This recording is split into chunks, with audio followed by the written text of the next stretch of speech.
The following podcast contains spoilers for the movie Solo. Do not listen to this podcast if you haven't seen the movie. Since when do you know how to fly? 190 years old? You look great. This is the Bunzerelly Show.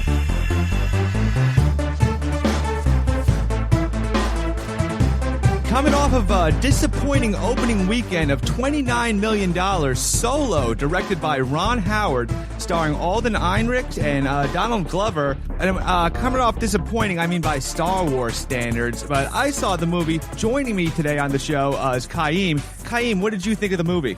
Hey, Joe. I'm going to have to agree. I'm going to have to agree and say that it was a bit disappointing.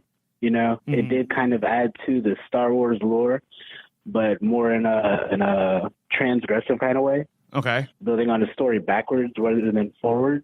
I don't know. Just it was just a lot to take in for them to choose a new, like not necessarily a new character, but them to choose a character to make like a solo movie on. And I couldn't understand exactly why they took that option. Yeah, it's like Solo's just a popular. It's just because of that namesake. He's just.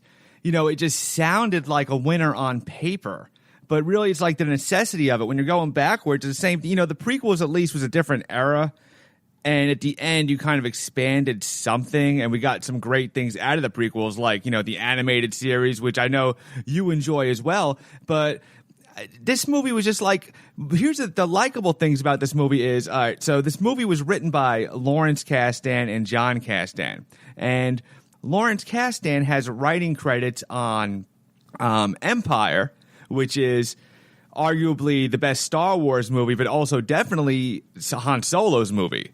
He also has a writing credit for Jedi and even The Force Awakens, which Han Solo had a big part, and the Millennium Falcon, which is also kind of like a star of this, you know, is a big part of The Force Awakens. So everything on paper looks good. It's just maybe what you're saying is the necessity of telling this story, because what did you learn at the end? At least at Rogue One, you got a little backstory to something, but it was fun. It was good. And I tell you the truth, I enjoyed it, but I don't know if it really just added anything to Star Wars. Exactly. I agree.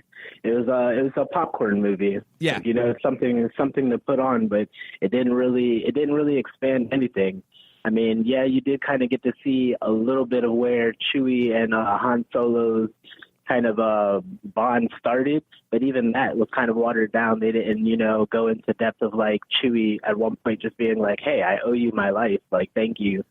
You know, just kind of underplayed. Yeah, I was waiting for that deep thing where he was like, hey, pal, it's going to be dangerous. You sure you want to do this? And he was going to be like, no, I owe you my life or something. But he was just kind of like, I don't know. He was just tagging along to be there. Yeah. Like, oh, yeah, sounds fun. I'll go for a ride. Like, there was no. Exactly. Now, I did the introduction of him. Yeah, they didn't go so much the depth of the bond. That kind of got lost. But the actual first meeting of Chewie, that was pretty cool.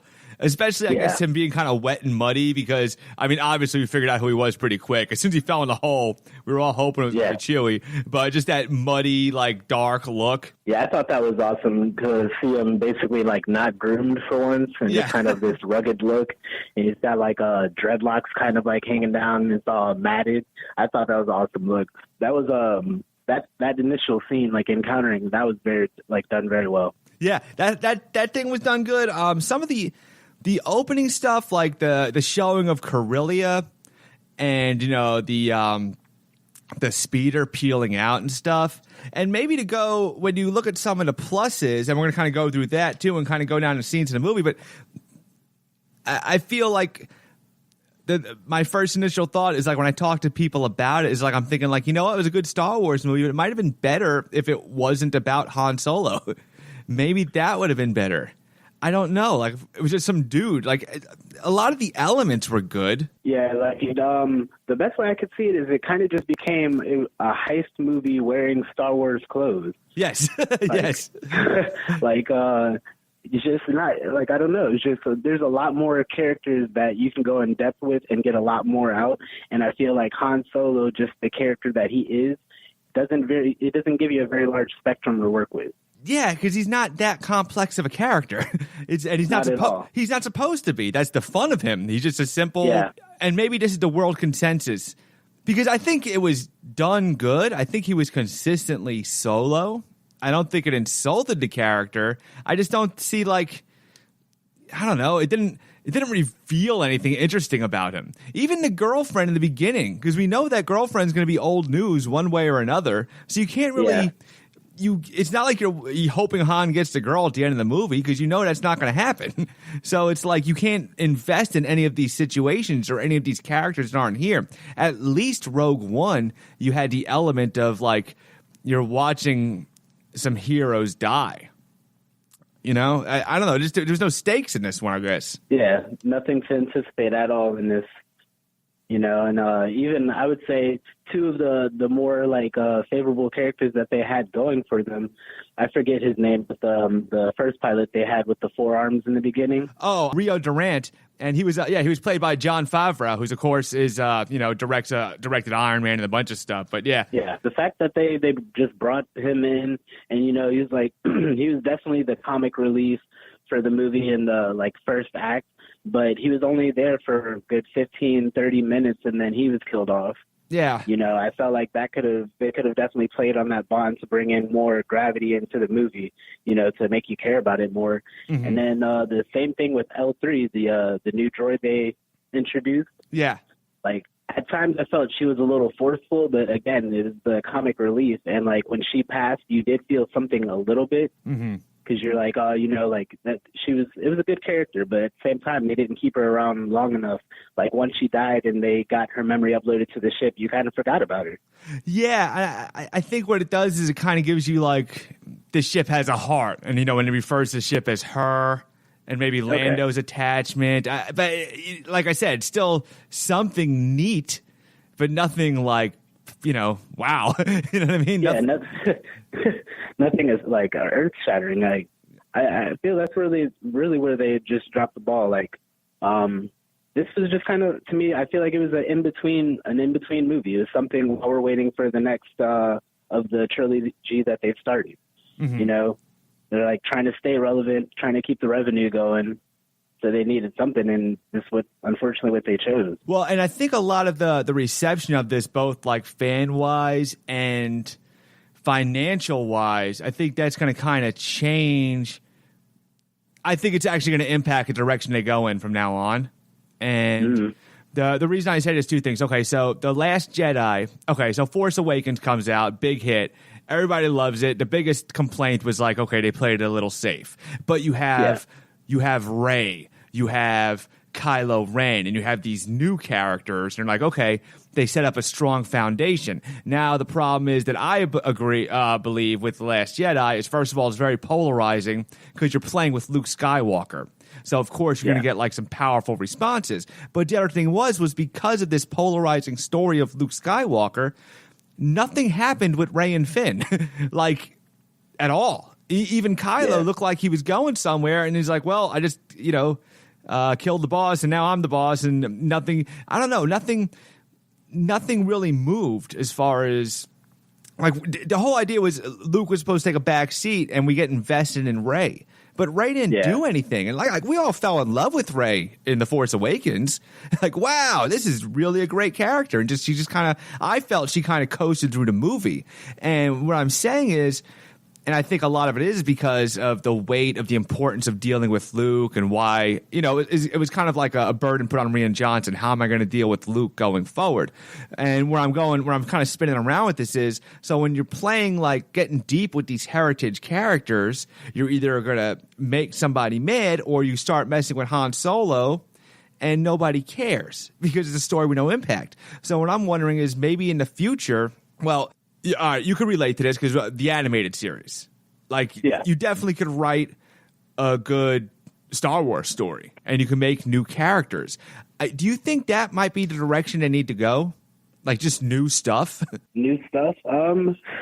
Definitely. They could do new stuff. It's not, and the thing is, it's not hard to go with old things and still introduce new things at the same time. Mm-hmm. I just feel like Han Solo was a closed door. Yeah. The one thing, my favorite thing in the movie, though, is when they have that final scene towards the final act, and she betrays him, and then she goes on to the hologram and starts talking to Darth Maul. Yeah. Once I saw Darth Maul, that was amazing.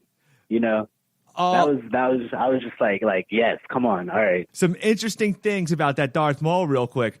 The guy who played him, okay, he was played by Ray Park, okay, and that's the original actor who played him in The Phantom Menace. Now, somebody else voiced him in The Phantom Menace, but this time around, the guy who voiced him was Sam Witwer. And the importance of that is Sam Witwer is the guy that's voicing Maul now in the cartoon.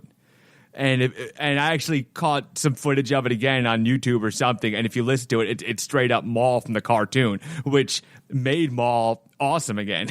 But I thought you've watched the animated series, so I thought you'd be interested in that. But yeah, it's Sam Witwer, the same voice. Yeah, I definitely could tell that it was, because he carries a certain weight when playing this character. Like I don't know, it's a character that he was made to play. He just has this way with portraying Darth Maul. Mm-hmm. And just the fact that you see Darth Maul and you see him ignite his lightsaber, and it's the same saber that we see in the animated series. Yes. And he stands up and you hear the mechanic thuds of his robotic legs. Like, I'm really hoping that some way they can maybe bring in what's been in the animated series into this. I'm hoping that that's the direction that they're trying to go.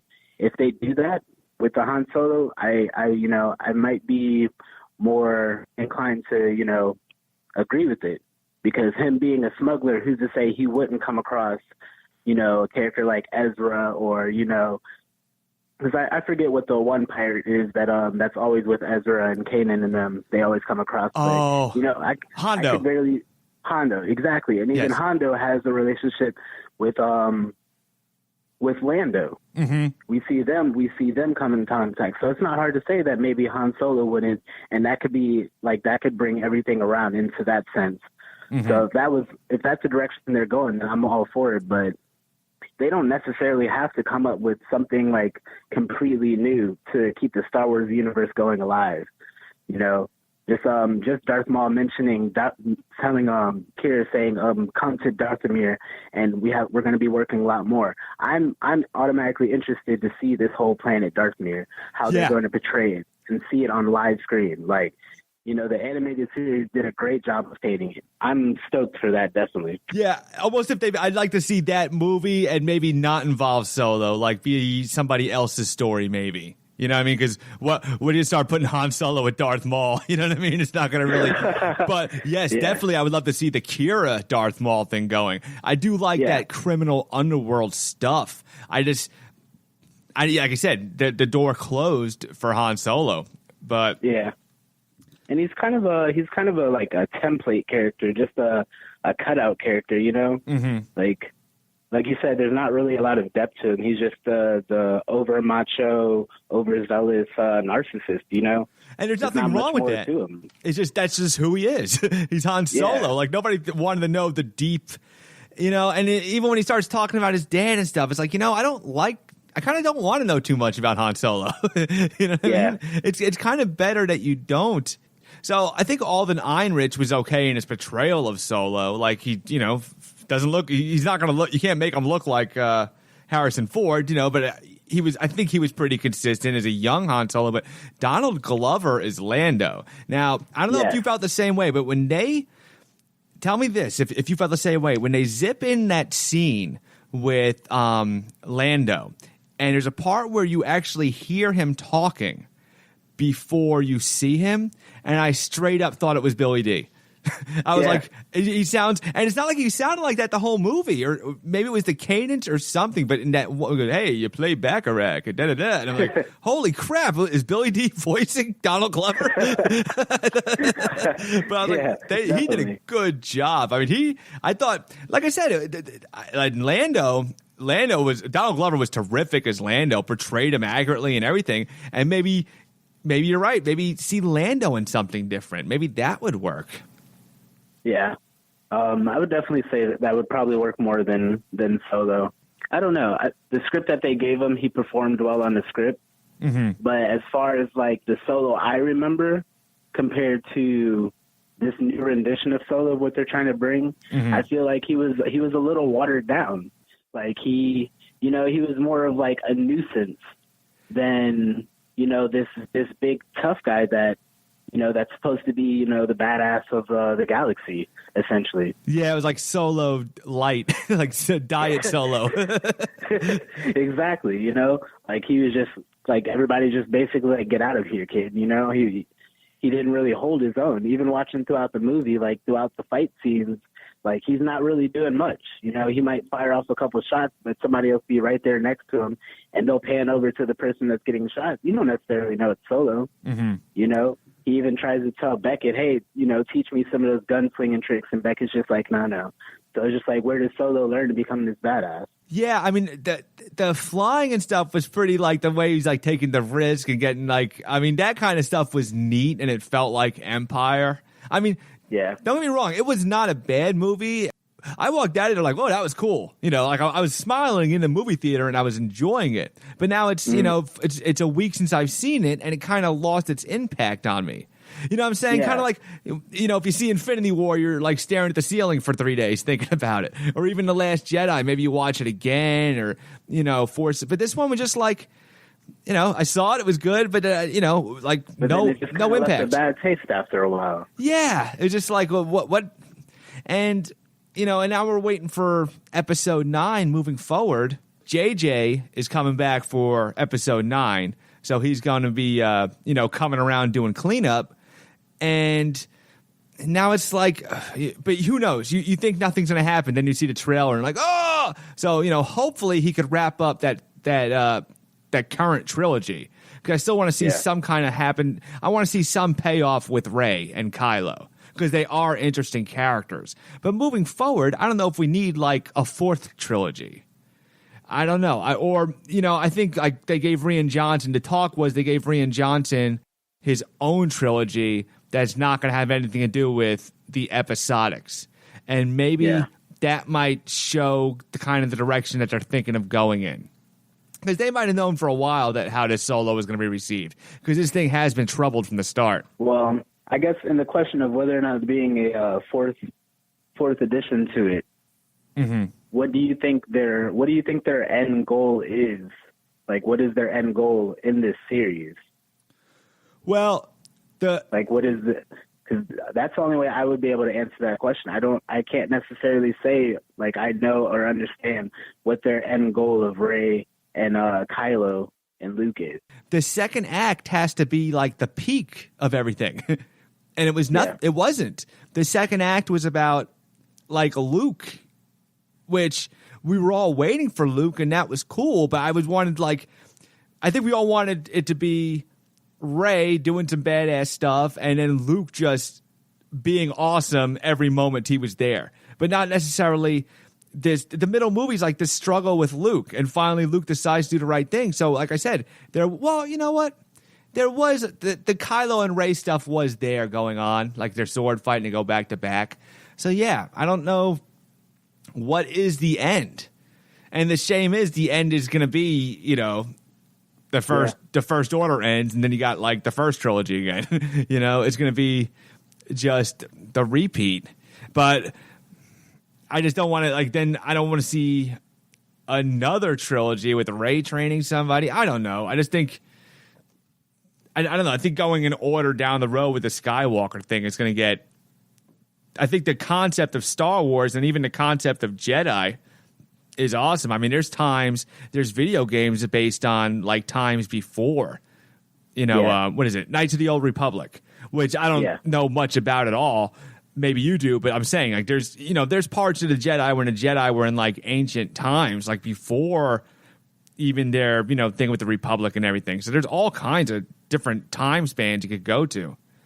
And what I'm saying is when you do these heritage characters, you got two choices. You either play it safe, or which is Solo, you play it safe and everybody's bored, or you try something daring, which is Luke, and then everybody's like really freaking pissed. So it's like you got to I don't know, I think maybe the heritage characters they either got to take a back seat in whatever they're in, or, just you got to stay away from those characters. And like I said, stop trying to make it about them. Yeah, because like I said, Rey was awesome. The first movie, I was like every time Rey smiled, I smiled. You're like, wow, something about her as the actress and the person. It's like she was a really captivating character. And I don't know, I just kind of like lost interest in her the second movie, like they did, like the studio almost did. Well, honestly, I think that it's I think she is captivating as a character. She has a certain charisma about her. Mm-hmm. But I don't know. Like me personally, I'm getting tired of the formula that Star Wars keeps bringing, where it's like you find that there's this new one that they have to train, and you have to go through seeing them all train. Like we never, like you said, there's so many different time frames. Like there was a point in time where like having skilled lightsaber skills was just like a necessity. Yes. And I just feel like in these time periods that they're choosing, like these Jedi and Force users overall, they don't really have, there's not the necessity, Mm-hmm. Like as far as the prequels going on during the Clone Wars, you see that the saber combat is a lot more choreographed. Yes. Because it reflects that time. It's a time of war, and there's a lot more Force users in that time period. So everybody has to have that skill. Yeah. Versus where these time periods they're choosing, it's one in a million who has a lightsaber. Yeah. So they don't really have to know how to use it all that well. They can just play it around and cut your arm off, and you have a blaster pistol. I did like the lightsaber in the new trilogy. I like those lightsaber fights, like especially the first one because Rey, even though she had that lightsaber at the end of the movie, she's kind of just blocking and running, so it was kind of natural. It wasn't like she was just going toe to toe with Kylo. The other thing was Kylo was hurt, so that's how she kind of slipped out of that too. But yeah, the more graceful stuff in the old trilogy where they're more trained fighting and the Jedi's a way of life. And like I said about the formulas and stuff, here's another thing about the formula. And, towards the end, and nothing really irked me in the movie.